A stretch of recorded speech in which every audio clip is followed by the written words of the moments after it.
वहीं बाढ़ पारा अभ्यारण्य बालोदा बाजार के वन्य ग्राम में 399 परिवारों को 10 वर्ष पूर्व महासमुंद जिले के रामसागर पारा श्री रामपुर शासन द्वारा बसाया गया था, पर आज तक इन ग्रामों को राजस्व ग्राम घोषित नहीं किए जाने से सैकड़ों परिवारों को परेशानी का सामना करना पड़ रहा है। कई परिवारों को जाति प्रमाण पत्र, निवास प्रमाण पत्र, किसान क्रेडिट कार्ड, वृद्धा पेंशन समेत आदि शासकीय योजनाओं का लाभ नहीं मिल पा रहा है, जिससे ग्रामीण बेहद परेशान हैं और आला अधिकारियों की कार्यालय के चक्कर काटने पर मजबूर है।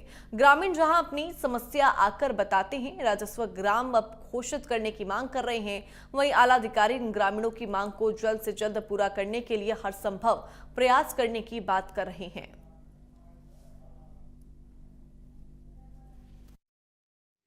तो मुख्य तौर पे उनका ये डिमांड जो है वो राजस्व ग्राम की है, तो उसके लिए हमने अपने एडीएम साहब को और भू अभिलेख की टीम को बोला है कि इसका परीक्षण करें और यदि आवश्यकता पड़ी तो राज्य स्तर से ही हम इसमें कम्युनिकेट करेंगे। सर, इसमें विडम्बना ये है कि 2014 में ये बालोदा बाजार के बारनवा पारा इनको विस्थापित करके भावा में स्थापित किया गया है और जिसकी वजह से अभी तक राजस्व ग्राम घोषित न करने की वजह से इनकी शासकीय योजनाओं को तमाम जो योजनाएं हैं वो उसका लाभ इनको नहीं मिल पा रहा है। न ही अपने जमीन का ये बीवन खसरा निकाल सकते हैं, न किसान क्रेडिट कार्ड बन पा रहा है, न इनको लोन मिल पा रहा है। ये सारी समस्या बनी है। 10 साल बीत जाने के बाद भी स्थिति बनी है।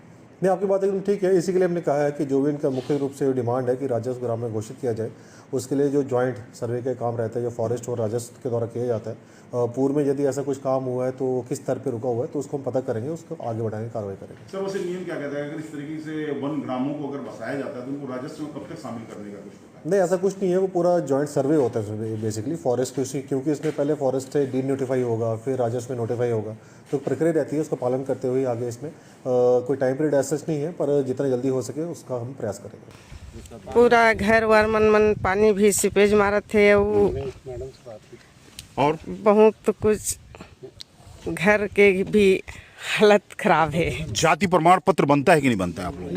नहीं बनता है। और निवास प्रमाण पत्र नहीं बनता। ये दोनों नहीं बन पा रहे हैं? जी सर। इससे क्या समस्या आ रही है आपके बच्चों को? पढ़ाई लिखाई में दिक्कत हो रही है? दिक्कत हो रही है।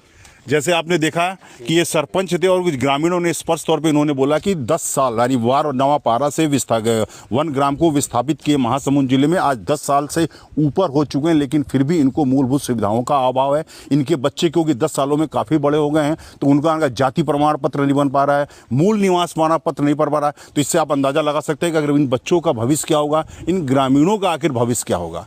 अब ये देखना होगा कि इतने सालों से जो ये जद्दोजहद कर रहे हैं तो आखिर सरकार या प्रशासन कब तक इनके ग्राम को राजस्व ग्राम में घोषित करती है। Ashutosh Tiwari, India news, Mahasamund.